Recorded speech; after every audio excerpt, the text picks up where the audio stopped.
più presto è possibile. Speriamo in 3 anni, questa stagione, dopo Lega Pro, dopo Serie B, speriamo arrivo in Serie A, ma un progetto andiamo avanti in 3 anni, 4 anni, non lo so, ma quando vai avanti va bene per me. Sono qui per riportare la squadra in Serie A, non me ne vado finché non ci riusciamo. Parla Joe Tacopina, nuovo presidente del Venezia Football Club. La promessa fa esultare i tifosi, il nuovo numero 1 arancio-nero-verde lo ha già fatto con il Bologna, preso in Serie B e riportato nel Gotha del calcio italiano lo scorso anno.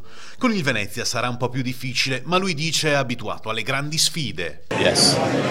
Siamo un club di Serie D con un'organizzazione e una mentalità da Serie A. C'era chi voleva far affondare questa gondola, ma non ci è riuscito. Alla città dico che presto tornerà a essere orgogliosa di noi.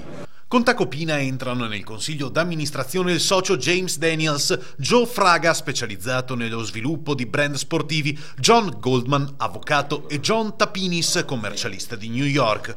Oltre alla squadra, Tacopina pensa naturalmente al rafforzamento delle strutture, obiettivo principale la costruzione del nuovo stadio in terraferma. To work on bringing an appropriate stadium. Ho già parlato col sindaco Brugnaro e mai nei miei 2 progetti sportivi passati ho incontrato un politico così appassionato alle vicende sportive della sua città.